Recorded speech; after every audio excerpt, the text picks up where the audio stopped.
You are standing in a line, 4 people ahead of you, maybe 90 seconds of waiting. And before you decide anything, your hand is already moving into your pocket, and the screen is already lighting up your face, and your thumb is already sliding upward through something you will not remember tomorrow. You did not choose that. Something much older than you did. And the real reason is far stranger than the story you have been told about screens and dopamine and attention spans. Because that feeling you were running from in those 90 seconds might be the single most important sensation your species ever evolved. It might be the reason you can imagine. It might be the reason you exist. Boredom feels like nothing. That is what makes it so easy to dismiss. It has no sharpness, no location in the body, no obvious purpose. Pain protects you from injury. Fear protects you from predators. Hunger protects you from starvation. But boredom seems to protect you from nothing at all. It just sits there, gray and heavy, until you make it go away. So what is it actually doing? For most of the 20th century, science barely asked. Boredom was considered a mood, not a mechanism. A character flaw, maybe. Something that happened to lazy people and restless children. Then researchers started looking closely, and the picture inverted. John Eastwood, a psychologist at York University in Toronto, spent years trying to define boredom precisely. What he and his colleagues arrived at is deceptively simple. Boredom is the unpleasant experience of wanting, but being unable, to engage in satisfying activity.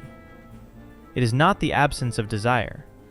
It is desire with nowhere to go. Read that again. Boredom is not emptiness. Boredom is a full tank with no road. That distinction changes everything. Because a signal that means you want something and you are not getting it is not a flaw in the system. That is the system working.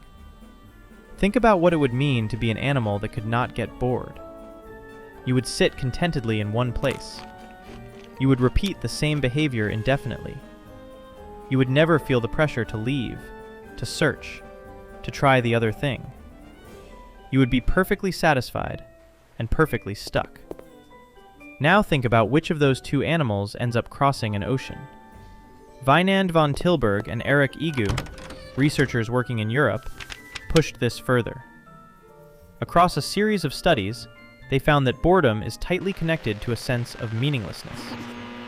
Bored people do not just feel understimulated, they feel that what they are doing does not matter.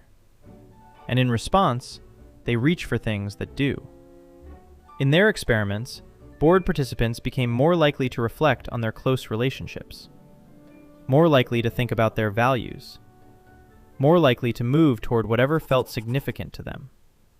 Boredom, in other words, is not just an alarm about stimulation. It is an alarm about meaning. So what happens when you let that alarm ring? In 2014, Sandy Mann and Rebecca Cadman at the University of Central Lancashire ran an experiment that has been repeated and argued about ever since.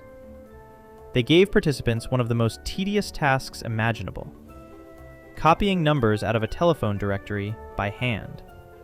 No purpose, no reward, just numbers for a long stretch of time. Afterward, everyone was given a creative task. Come up with as many uses as you can for a pair of plastic cups.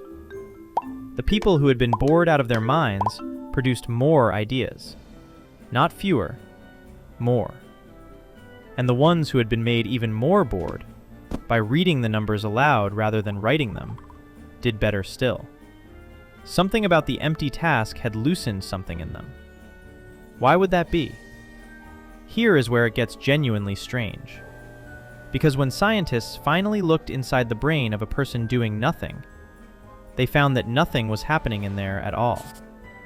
In 2001, the neurologist Marcus Reichel published work describing what is now called the default mode network. It came out of a puzzle. Brain imaging studies kept producing a background signal that researchers had been treating as noise. Reichel asked what the brain was actually doing during the rest periods between tasks. The answer was an enormous amount. When you stop focusing on the outside world, a specific constellation of brain regions does not switch off. It switches on. It becomes more active, not less. And what it does in there is remarkable. It replays your memories. It rehearses future conversations. It runs simulations of situations that have not happened. It stitches your past and your imagined future into a single continuous character called you. That is not idling. That is the machinery of self-construction. And it only starts up when nothing else is demanding your attention. Which means the empty moment is not empty. The psychologists Thomas Suddendorf and Michael Corballis gave this ability a name: mental time travel. The capacity to project.